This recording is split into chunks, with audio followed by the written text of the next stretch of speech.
Om Mani Padme Hum, Om Mani Padme Hum, Om Mani Padme Hum. Greetings, Galactic Earth Angelics of the 144. Happy full moon lunar eclipse in Scorpio, and holy celebration of the Buddhist Vesak, the Enlightenment and Nirvana of Shakyamuni Buddha. On this most beautiful, blessed, sacred, and auspicious day, we have a very special transmission for you today. I am Paul, White Gold Eagle from PrimeDisclosure.com, and we begin today from Divine Sister of the Light Christina Papagiorgio. Vesak Buddha, full blood moon lunar eclipse in Scorpio.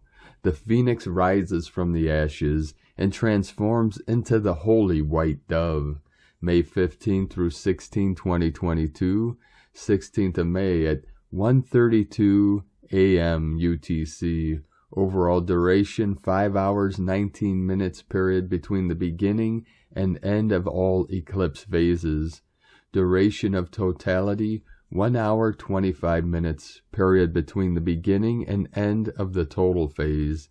Deep, deep into the scorpionic underworld we go with this eclipse. Under this full blood moon, the universe will find a way of revealing the spies, secrets, and mysteries within your life. If you've been concerned about untrustworthy friends or potential enemies, let go of your fear and let those around you be revealed. Avoid jumping to any conclusions or assuming the worst. For now, take note and pay attention. This full moon is trine Jupiter and Mars, meaning the information being revealed during this time is meant to enlighten, not enrage. This aligns well with the rise to Buddhic consciousness and this Vesak, golden Buddha full moon. The full moon is also trine Neptune, so be careful. Not all is as it seems. Be aware of illusions and fantasies, and focus on higher love and spiritual truth. Patience will not stir you wrong. Even when evil surrounds you, we should always remember that hope lives within the pithos, even if we are unable to see it. This magical total lunar eclipse occurs on May 16, 2022, at 25 degrees and 18 minutes of Scorpio, opposing the Sun at 25 degrees and 18 minutes of Taurus, significantly affecting people born with personal planets and points at approximately 20 to 30 degrees of the fixed signs, Taurus, Leo, Scorpio, and Aquarius, most significantly. Scorpio themes: passion, exploration, security, unveiling, magnetism, involvement, embracing death, rebirth, and truth. I am transformed into greater awareness. We are about to journey through the spiritual fires of transmutation, transformation, and transfiguration. Scorpio is passion. Its deep emotions are often deliberately intensified, and gut instincts and psychic sensitivity are very strong, always penetrative, and sometimes invasive. It feels like a compelling fascination with the seamier side of life where destruction and creativity meet together. This allows for a sense of alchemical power, a transmutative force between attraction and repulsion, and a mysterious insight into human psychology. It can be unashamedly sexual, yet its renowned personal magnetism is independent of physical beauty. Moon in Scorpio responds unconsciously and shows our need for nurturing relationships and environments. With Moon in Scorpio, you will probably access the Sabian symbol, mystery best through deep reflection, becoming increasingly faithful to your reliable psychic senses and powerful intuition. An unrelenting need for emotional security and stillness empowers this moon to bring passionate feelings under tight control for self and special others. Yet the examination of this ability to control must constantly be reenacted to bring reassurance. There is often a provocative attitude that seeks to goad and bring out the dark side of people. For others, this can be either emotionally threatening or else perceived as irresistibly exciting, seductive charisma. Sabian symbols for this eclipse, 26 degrees, Scorpio moon. Sabian symbol, extemporatization, Indians making camp. This universal idea is best expressed through planets in 26 degree of Scorpio, 25 to 26 degree. When we have learned how to seek, then we have discovered how to find. Acknowledgement of hardship should not imply an unambitious acceptance of things as they are, but rather stimulate us to develop stronger determination and greater abilities. Throughout the ages, hunter-gatherers have commonly relocated, and when making a new camp, expected to be able to collect whatever they required locally. Similarly, when we are in the dynamic flow of life, we find that everything we actually need for our survival, our comfort, and all other purposes can be found close at hand. Not everyone notices and makes a claim, yet in every moment there is a wide range and a superabundance of resources and opportunities for new and worthwhile experiences. No map or musical score exists to help us choose or reject these various options. We must extemporize in response to outer situations and inner feelings. If we think outside the box, then even in a seemingly unsupportive environment, we can find what we want. Perceived reality is nothing more than the accumulated result of our own innumerable affirmations and rejections in everyday dealings with the world. The wherewithal exists for us to do whatever we choose and to be whomever we decide to become, as long as we have complete faith to do what feels right according to our personal values and preferences. Yet we do have to engage fully with our current reality in order to claim its benefits. Devotion is a force of manifestation, and in some mysterious way we create an appropriate set of life circumstances by investing ourselves wholeheartedly in the required outcome. This teaching articulates an inexhaustible capacity for repeated self-establishment as our lives and situations move on through the changes. However, we must work with whatever arises to make it suit our purposes, and utilize whatever there is available with the clear intention to act assertively and bend things to our will. Each of us has the gift of resourcefulness and the freedom to employ the art. In order to achieve true self-fulfillment, we need to be fully alert to seek and find the possibilities inherent within what there is around us and within us. Such alertness can be practiced and improved. When we have learned how to seek, then we have discovered how to find. A very useful attitude of mind which supports this insight is the enjoyment of challenge. When we trust in our skillful resourcefulness, then we delight in testing it and showing it. Every new situation is another opportunity to demonstrate that we can cope creatively with whatever comes up, and this facility is an essential ingredient that characterizes the human species. Sun in Taurus. Power, application, authenticity, common sense, authority, depth. I feel the power of nature in every cell of my being, yet I prefer simply to surrender into the serenity of silence. Seeing a bull in a field, we intuitively understand this sign on the psychological level. It reeks of power. Except for Scorpio, its need for security is the greatest in the whole circle, and to be secure, Taurus feels it needs to be powerful. Without tangible involvement, we cannot express our fullest empowered potential, and life would lack depth of meaning. Yet no sign is more devoted to freedom than this one. The paradox is that we have come to terms with the dichotomy between involvement and freedom. Seemingly they cannot coexist, and yet as the twin aspects of authenticity, both principles are deeply and meaningfully prized. 26 degrees, Taurus Sun. Following on from our mastery of material management, it is good to seek the inner peace that enables us to listen to the soul's quiet voice. Outer realities are given minimal attention as our focus turns within to attend more sincerely to inner knowledge. There is a shift in perspective where time appears slower, age is appreciated more than youth, and experience more than prospect. Gentle cooperative involvement both with natural forces and other people is the natural fruit of such a sense of inner stillness. The eternal promise of life is revealed. Why compete? Why even strain over much? Things need to be carefully weighed up, Perhaps the status quo has its own value, so why move to change anything at all? Knowing already that we can move mountains, the test is to learn how to feel whether they actually need moving. Let superficial shows of aspirations have their place then. All is illusion, all is hoax, and despite all the comings and goings, successes and failures, nothing fundamentally ever really changes, perhaps on the deepest level. All is unfolding just as it should. Sabian symbol, constancy, a Spaniard, serenading his señorita. This universal idea is best expressed through planets in 26 degree of Taurus, 25 to 26 degree. As we speak, so we are. The skilled individual may have kissed the Blarney Stone and be able to add wit and humor to flattery in order to control others with the smooth talk of a silver tongue.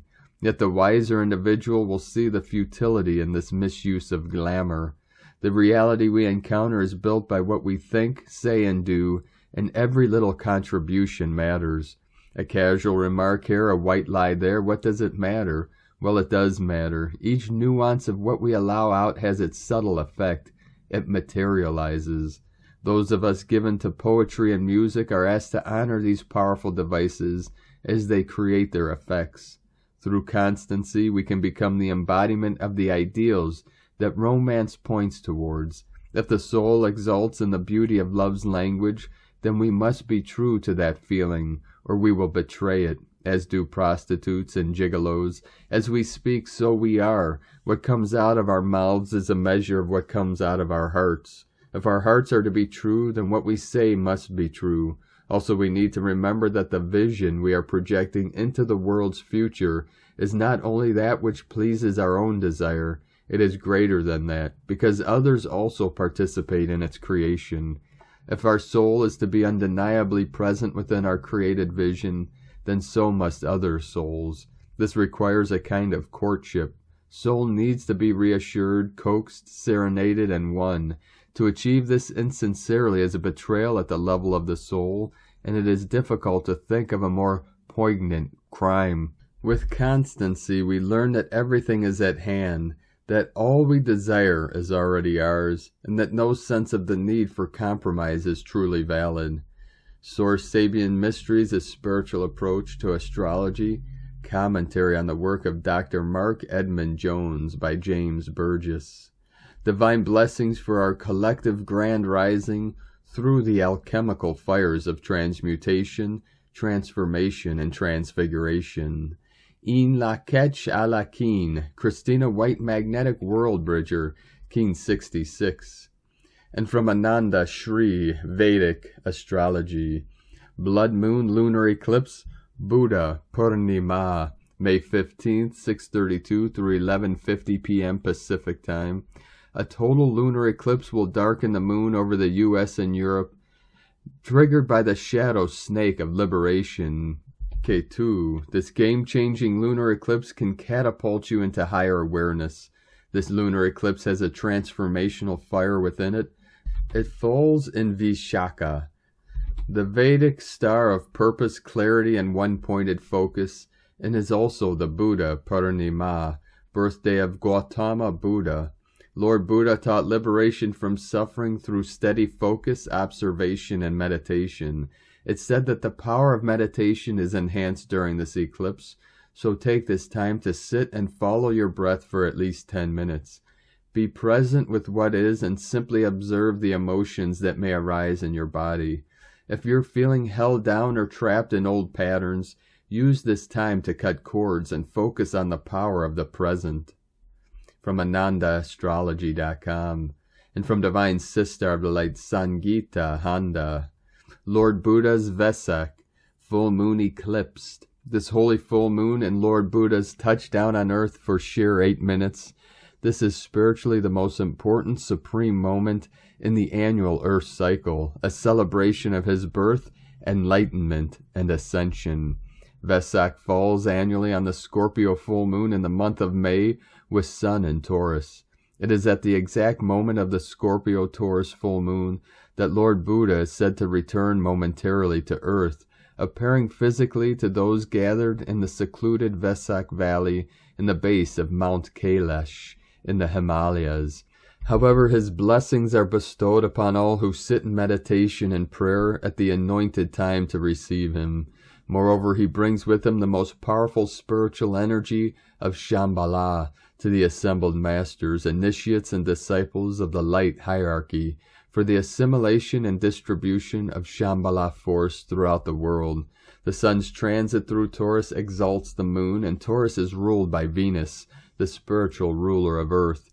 Venus is identified with the regent lord, superior to Lord Buddha in hierarchy, Sanat Kumara, and Goddess Venus and the 144,000 light holders and light keepers on earth today, who stayed back after Lord and Lady of Venus moved into their new abode known as Shambhala on the arrival of the Prince of Darkness, as explained in the book The Voice of Silence by Lord Sanat Kumara and Lord Buddha. Furthermore, before the grand arrival of the god of planet Earth, Lord Buddha, the master planetary hierarchy of Gaia assemble and arrange themselves in a geometrical pattern of a pentagram, with Jesus overlighted at the top, followed by Saint Germain and Lord Manu at the two bottom ends of the triangle, and Lord Sanat Kumara with Mother Kuan Yin at the two higher peaks.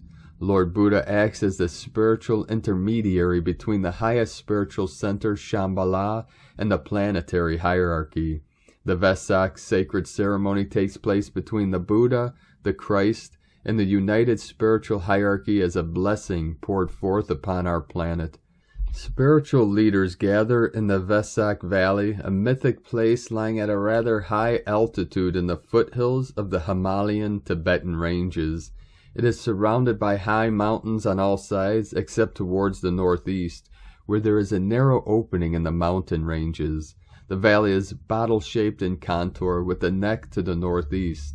So as the legend goes, a group of high-vibrational, non-physical beings who are the custodians of God's plan for Earth gather at the valley. These divine beings are the main participants of the Vesak festival.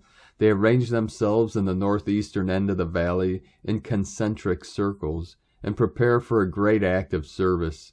In front of the rock, looking towards the northeast, stand those beings who are called by their disciples, the five great lords, Jesus Christ, who stands in the center, the Lord of living forms. Lord Manu stands at the right, and Lord of civilization, Saint Germain, stands to his left. These three face the rock upon which rests a giant, great crystal bowl full of water. Behind the grouped masters, their adepts, initiates, and senior workers are to be found, who at this time constitute the new group of world servers. Those present in their physical bodies find their way there by ordinary means. Others are present in their spiritual bodies and in the dream state. As the hour of the full moon approaches, a stillness settles down upon the crowd, and all look towards the northeast. Certain ritualistic movements take place in which the grouped masters and their disciples of all ranks take up symbolic positions and form on the floor of the valley certain significant symbology. This is all done to the sound of certain Sanskrit chanted words and esoteric phrases called mantras, and the chanting gathers momentum in anticipated arrival of the Lord. The expectancy and the waiting of the onlooking crowd becomes very great, and the tension is real, palpitating and increasing. Throughout the entire body of people assembled there, a lake of enveloping, potent vibration is felt vividly, which has the effect of awakening the souls of all present, fusing and blending the group into one united whole, and lifting all into a great act of spiritual demand, readiness, and expectancy. The climax of the world's aspiration is focused within the waiting group. The three words, demand, readiness, and expectancy, best describe the atmosphere surrounding those present in the secret valley. The chanting and the rhythmic weaving grows stronger, and all the participants in the watching crowd raise their eyes towards the sky in the direction of the narrow part of the valley. Just a few minutes before the exact time of the full moon, in the far distance, a tiny speck can be seen in the sky. It comes nearer and nearer, and grows in clarity and definiteness of outline until the form of the Buddha can be seen, seated in the cross-legged position, clad in his saffron-colored robe, bathed in an aura and halo of immense blinding light and color, and with his hand extended in blessing. When the Buddha arrives at a certain point exactly over the great rock, hovering there in the air over the heads of the 5 lords, a great mantram, used only once a year at the festival, is intoned by the Christ, and the entire group of people in the valley fall upon their faces. This invocation sets up a great vibration or thought current of such potency that it reaches up from the group of aspirants, disciples, and initiates who employ it, to the being we know as God. This marks the supreme moment of intensive spiritual Shambhala energy that lasts throughout the entire year. The blessing is thus poured forth, and the Christ, as the representative of humanity, receives it in trust for distribution. Slowly then the Buddha recedes into the distance, until again only a faint speck can be seen in the sky, and this eventually disappears. The whole ceremonial blessing from the time of the first appearance in the distance until the moment Buddha fades out takes just 8 minutes. Once Lord Buddha has totally disappeared, the crowd rise to their feet.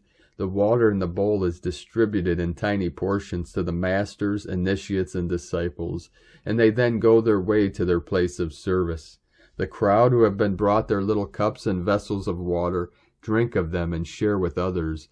In this beautiful water ceremony of communion is portrayed the symbol of the new age which is already upon us, the Aquarian age, the age of the water carrier. The water, which has been magnetized by the presence of the Buddha and of the Christ, along with the other masters, carries certain properties and virtues of a healing and helpful nature.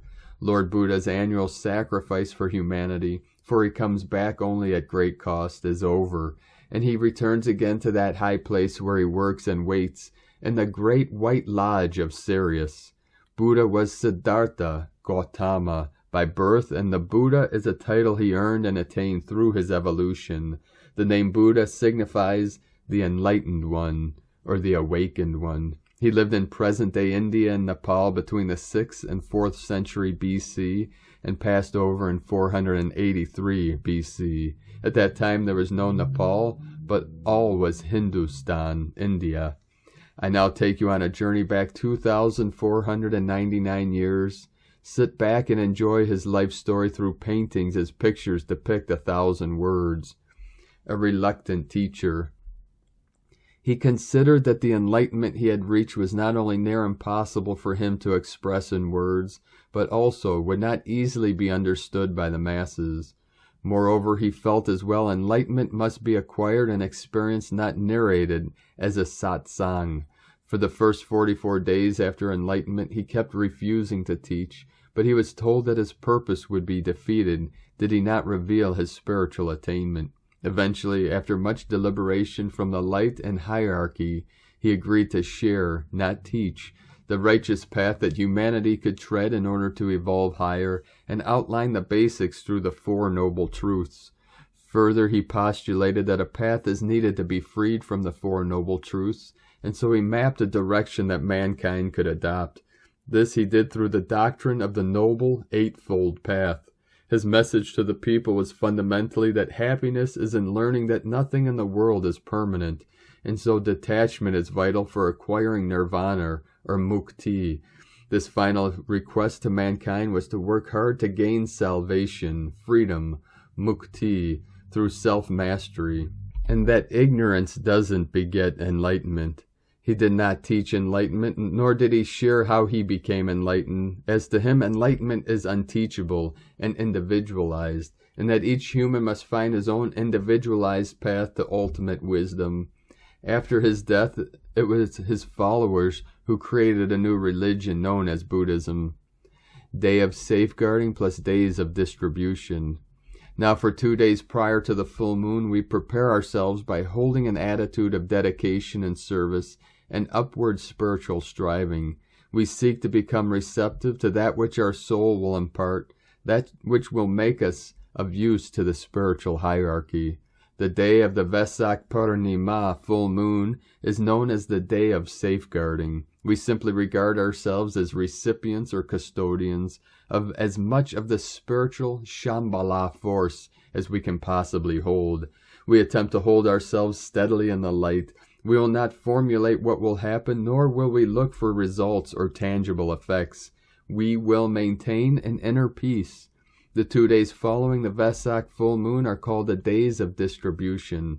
On these 2 succeeding days, the focus of our attention will steadily be turned away from ourselves and from the inner subjective planes to the outer world. Our efforts will be to pass on or to pass through that measure of spiritual Shambhala energy that may have been contacted. This full moon is also an eclipsed one. At the time of Lord Buddha's visitation, the moon shall darken totally, becoming a blood moon. Do sit in prayers before the portal opening so that you can go into meditation some minutes before the entry of Lord Buddha. Light a candle for him, some incense. Keep a bowl of water before you that you can drink once the 8 minutes are over. Time of Lord Buddha's visitation. Penumbral eclipse begins 16th of May, 1:32 UTC or 7:02 IST. Partial eclipse begins May 16th, 2:27. Full eclipse begins 16th of May, 3:29 UTC. Maximum eclipse 16th of May, 4:11 UTC. Full eclipse ends 16th of May, 4:53 UTC. Partial eclipse ends 16th of May, 5:55 UTC. Penumbral eclipse ends 16th of May, 6:50 UTC. The eclipse corridor closes after the full moon total lunar eclipse. From SangitaAnanda.net. Thank you for joining us today, beloved beings of light. Have a most beautiful and blessed Vesak full super blood moon and total lunar eclipse in Scorpio. Namaste. If you'd like to support our work and mission, you can make a pledge or donation to our page at egolovecondor.com. Now we're going to complete this transmission. We'll play for you gentle meditative music. So for all of you that joined us for this beautiful transmission, you can continue communicating or practice meditation together. The eagle and the condor love you all. Namaste. Om Hung Vajra Guru Padme Siddhi Hung Gate Gate Parasam Gate Bodhisvaha.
Shh.